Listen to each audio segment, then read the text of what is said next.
हे guys, welcome back once again. दोस्तों, आज की कहानी हम आपके लिए पेश करने जा रहे हैं एक ऐसी दुनिया से जुड़ी है जहां पर एक खतरनाक वायरस के चलते लोग इंसान से शैतान में परिवर्तन होते जा रहे। हर तरफ मौत का तांडव था। ऐसे में एक बहादुर महिला रोज मौत को इस खेल को मात देकर खुद को किसी तरह से जिंदा रखने में कामयाब थी, लेकिन न जाने क्यों इस जगह को छोड़ना नहीं चाहती। अब इसके पीछे क्या वजह थी और क्या वो खुद को आखिर कब तक बचा पाएगी, आइए जानते हैं हमारे आज के वीडियो में।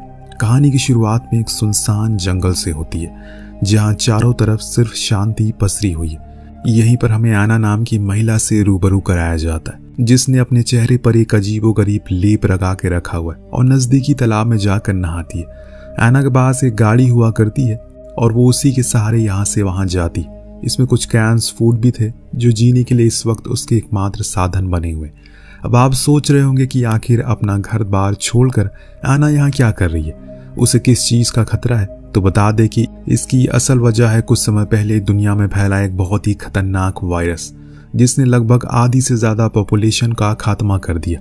और तो और जो थोड़े बहुत लोग बचे हुए थे वो इस वायरस के चलते ज़ोंबी में बदल चुके।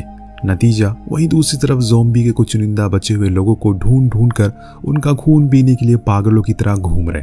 बस यही कारण था कि आना इस जंगल में अकेले भटकने के लिए मजबूर है। हालांकि उसका छोटा सा परिवार भी था जिसमें पति जेसन और लाडली बेटी भी थी। वायरस फैलने की खबर सुनते ही ये दोनों अपनी बेटी को जान बचाने के लिए जंगल की तरफ भागते हैं। ये जंगल उनके घर से ज्यादा दूर भी नहीं था। वहीं जेसन अक्सर कैंपिंग करने के लिए जंगलों में जाया करता है, इसीलिए उसको इस बात का अच्छा खासा तजुर्बा था कि आखिर कैसे जंगल में रहा जाता है। समझदार जेसन यहाँ आना को जंगल में रहने के सारे तौर तरीके सिखाने लगता है, जैसे कि कैसे जानवरों का शिकार करना है, कौन सा फल खाने के लायक है और जरूरत पड़ने पर अपनी जान बचाने के लिए बंदूक से कैसे निशाना लगाते हैं। जेसन ये सब इसलिए कर रहा है क्योंकि उसके इर्द गिर्द के हालात बद से बदतर हो गए। हर तरफ मौत का तांडव चल रहा है। इंसान तो छोड़िए, जानवरों के सुराग मिलना मुश्किल हो रहा है। ऐसे में उसे कहीं ना कहीं इस बात का हमेशा डर लगा रहता है कि अगर कुछ हो जाए तो कम से कम आना बच्ची को बचा सके। अब अगले रोज बदकिस्मती से उनकी बेटी की तबीयत खराब हो जाती है। जेसन नजदीकी घर से उसके लिए कुछ दवाइयां और खाने का सामान लेने के लिए जाता है। दूसरी तरफ ऐना अपनी बेटी के पास रहकर उसका इंतजार करती है, लेकिन पूरा दिन और रात गुजर जाने के बावजूद भी जेसन वापस नहीं लौटता। अब ऐना को उसकी चिंता सताने लगी थी। ऐसे में वो खुद बेटी को कार में लॉक करके पति को ढूंढने के लिए अकेले निकल पड़ती है। थोड़ी दूर पहुंचती है कि उसे जेसन की लाश मिलती है, जो देखकर तो उसकी रूह कांप जाती है। जेसन के हाथों में अपनी बेटी के लिए दवाइयां और खाने के कुछ सामान थे। उसे देखकर वो अपने आंसू रोक नहीं पाती, क्योंकि आखिरी वक्त तक भी वो अपने परिवार के बारे में ही सोच रहा था। उन चीजों को ऐना अपने पास रखकर नम आंखों के साथ पति को अंतिम संस्कार करती। और फिर एक ऐसा दुर्भाग्यपूर्ण दिन आता है। अब उसके पास जरूरत की हर चीज खत्म होने की कगार पर है। अब उसे खुद ही खाने की व्यवस्था करनी है, इसीलिए वो खाने की तलाश में अपनी बेटी को गाड़ी में ही छोड़कर वहां से निकल जाती है। जिसके बाद कहानी अतीत के चक्रव्यूह से निकलकर प्रेजेंट में आती और हम वहीं पहुंच जाते हैं जहां पर इसकी शुरुआत हुई थी। यहाँ ऐना जंगलों में जानवरों के मल को इकट्ठा कर रही है। वह पेड़ों को खोदकर उस कीड़े खाने के लिए निकाल रही है। साथ ही साथ उसके हाथों में एक किताब भी होती है जिसमें दुनिया भर के लगभग सभी पेड़ पौधों की जानकारी थी। और तो और कुछ छोटे मोटे जानवरों को पकड़ने के लिए जाल भी बिछाती है। अब वो पेड़ से लाल बेरी तोड़कर खाने लगती है, लेकिन उन्हें खाती उसे जोरदार उल्टियों का सामना करना पड़ता। शायद ये जहरीला था, जिसका अंदाजा ऐना लगा नहीं पाई। उल्टियां करते करते वो इतना पस्त हो जाती है कि वो जमीन पर गिर जाती है और उसकी आंखों से निकलते आंसू इस बात को साफ साफ बयां कर रहे थे कि वो ऐसे जीने से अब मरना ही बेहतर समझ रही है। अपनी जिंदगी से वो थक चुकी है। एक जगह पर वो अपने लिए पेशाब इकट्ठा कर रही थी। फिर गाड़ी के ऊपर ज़ॉम्बीज से बचने के लिए मल का लेप भी लगाती है, ताकि ज़ॉम्बीज उसकी गंध को सूंघ ना सके। अब वो गाड़ी में बैठकर पुराने रेडियो फोन को निकाल कर उसे सुनने लगती है, जो कि फ्रेंच में कुछ बोल रहा था। परंतु अफसोस कि आना के लिए किसी काम का नहीं था, क्योंकि उसे फ्रेंच नहीं आती। उसके पास एक म्यूजिक फोन भी था, जिसे देखकर वो अपनी बेटी को याद करने लगती। परंतु इस दौरान उसकी बेटी कहाँ थी, आखिर उसे क्या हुआ है, ये हमें कुछ ही देर में मालूम पड़ने वाला है। सुबह जब वो अपने द्वारा फंसाए हुए फंदों को देखने जाती है तो उसमें कोई भी जानवर नहीं था, जो देखकर उसे काफी मायूसी होती है। अब उसके पास केवल 2 ही दिन का खाना बचा हुआ। ऐसे में ऐना को अब कुछ भी करके अगल बगल के घरों में खाने की तलाश में जाना पड़ेगा, लेकिन वहां सबसे बड़ा खतरा था ज़ॉम्बीज। इसीलिए वहां जाने से पहले एना अपने शरीर को हल्का सा काटती है और वहां से निकल रहे खून को एक गिलास में डाल देती है। फिर खुद के शरीर में जानवरों के मल का लेप लगाती है, हाथों में बंदूक को थाम कर निकल पड़ती है। लेकिन इस बीच उसके मन में एक ही चीज चल रही थी, वो कम से कम अपनी बंदूक का इस्तेमाल कर, क्योंकि उसके पास गिन चुन कर अब सिर्फ 4 गोलियां ही बची है। वो एक नजदीकी घर पर जाती है और उसके फ्रेंच पर पहुंचकर अपने म्यूजिक फोन को उसमें टांग कर उस पर खून का छिड़काव कर देती है, ताकि ज़ॉम्बीज को इस तरफ आकर्षित करवा कर पीछे के रास्ते से खाने की चीज को चुरा कर भाग जाए। वेलाना का यह प्लान काम भी कर जाता है। वो अपने लिए अच्छा खासा खाना जुटा भी लेती है, लेकिन वहां से वापस आते वक्त गलती से उसके पैर से डस्टबिन की ठोकर लग जाती है, जिसकी आवाज सुनकर ज़ॉम्बी उसकी ही तरफ खींचे चले आते। अब एना अपनी जान बचाने के लिए तेजी से भागती है, जिस दौरान फ्रेंच में फंसने की वजह से उसके पेट में चोट लग जाती है। नतीजा खून गिरने लगता है, जिसकी गंध पाकर ज़ॉम्बी भी अब तेजी से उसके पीछे आने लगे थे। अब इसी भागा दौड़ी में एना के बीच से आधे से ज्यादा फूड कैन वहीं गिर जाता है। खुद की जान बचाने के लिए वो फौरन पेशाब से भरी बाल्टी गिरा लेती है, जिससे ज़ॉम्बीज भ्रमित हो जाते और वो एक जगह पर बैठकर पहले अपने घाव की मरहम पट्टी करती है, फिर वहां से निकलने लगती है। जब कार में पहुंचने पर वो अपना बैग खोल कर देखती है तो उसमें सिर्फ 2 ही फूड कैन बचे थे, बाकी तो रोड पर ही गिर गए। इसीलिए वो दोबारा उन्हें उठाने के लिए जाती है और तभी रोड क्रॉस करते वक्त वहां उसे एक घायल आदमी और उसकी बेटी मिलती है, जिसमें लड़की का नाम ओलिविया और आदमी का नाम क्रिस था। क्रिस के सर में गहरी चोट लगी थी, जिसके कारण वो बेहोश पड़ा हुआ था।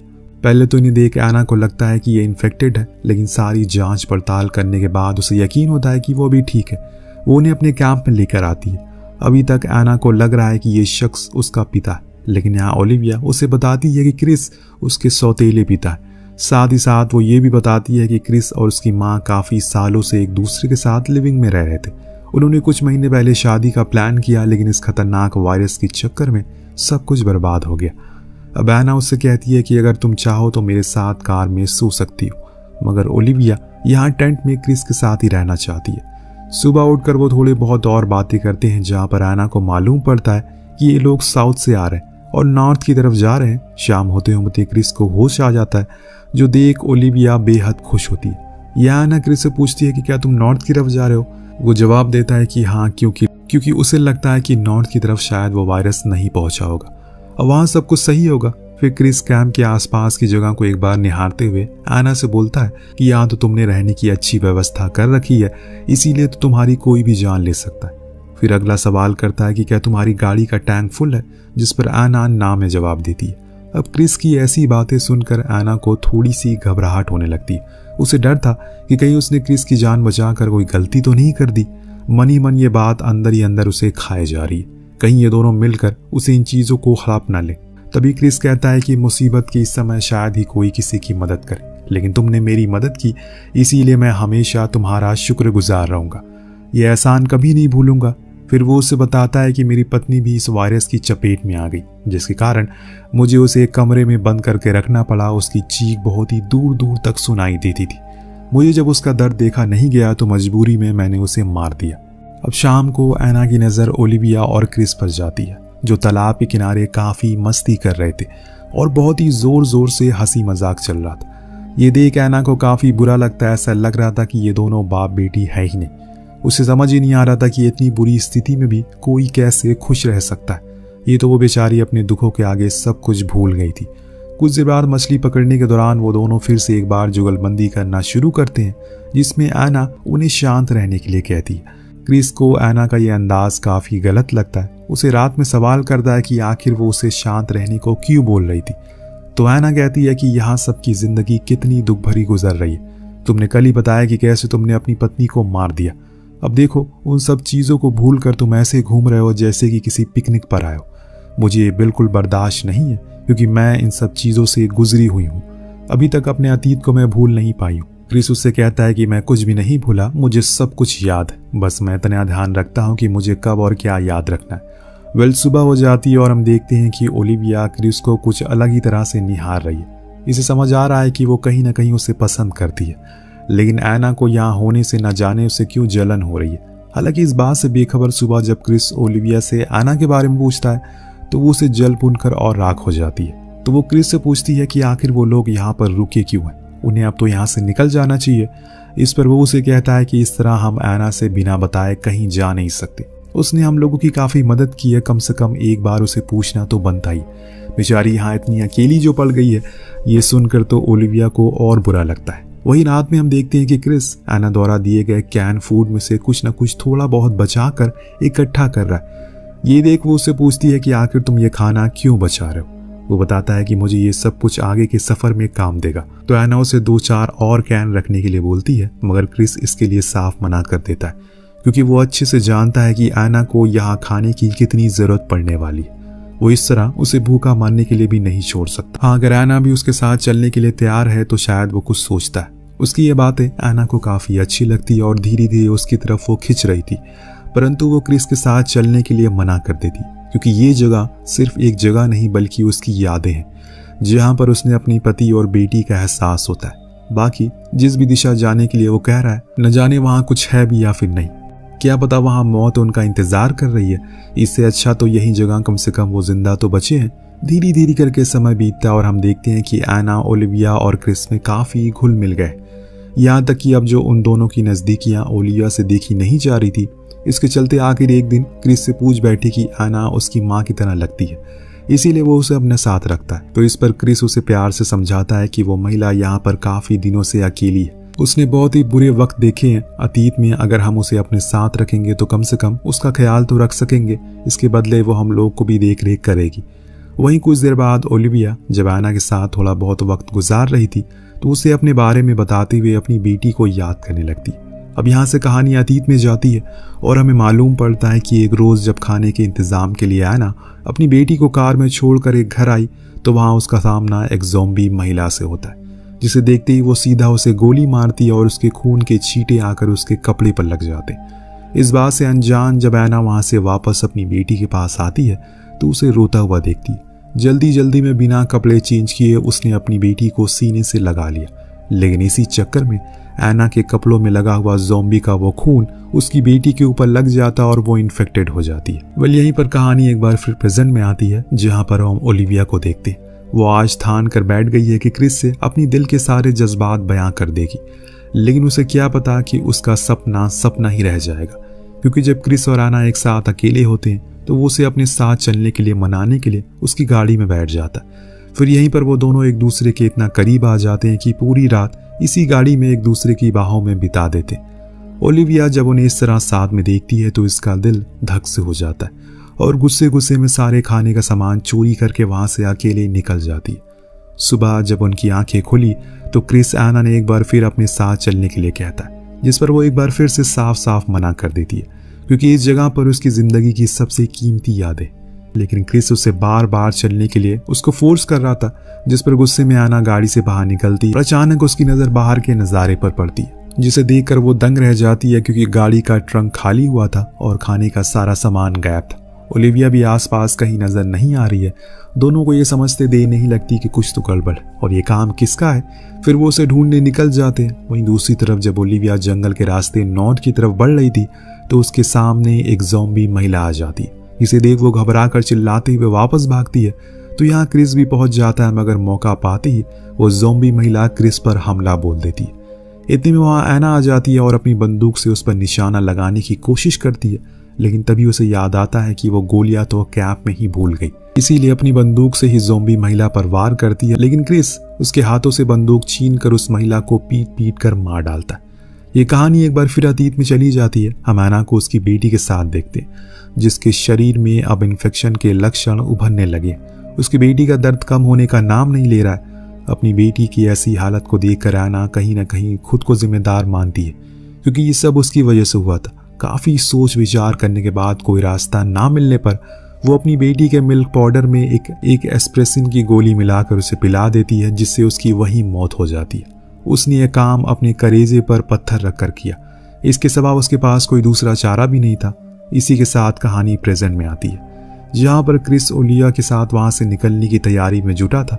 वो एक बार फिर एना से अपने साथ चलने के लिए कहता, मगर हर बार की तरह एना का जवाब टस से मस नहीं होता। वो कहती है कि मैंने तुम्हें पहले भी कहा है और अब भी कह रही हूँ, इस जगह से मेरे परिवार की यादें जुड़ी हुई है, मैं इन्हें छोड़कर नहीं जा सकती हूँ। क्रिस उसको समझाता है कि अब यहाँ पर कुछ नहीं बचा है, तुम्हारा परिवार अब उनसे दूर जा चुका है, तुम्हारे पास अब कभी लौट कर वो नहीं आएंगी। उन यादों को क्या करोगी तुम? खुद भी जिंदा बच नहीं पाओगी और ये जगह खतरे से खाली नहीं है। इतना समझाने के बाद फाइनली वो मान जाती है और उसके साथ चलने को तैयार थी।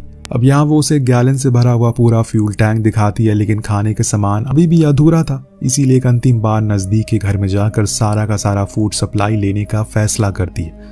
अब ये तीनों घर की तरफ बढ़ते हैं और रेडी हो जाते हैं, जहाँ प्लान के तहत क्रिस ज़ॉम्बी का मन भटकाएगा और एना और ओलिविया खाना लेने के लिए घर के अंदर पीछे के दरवाजे से घुसेंगे।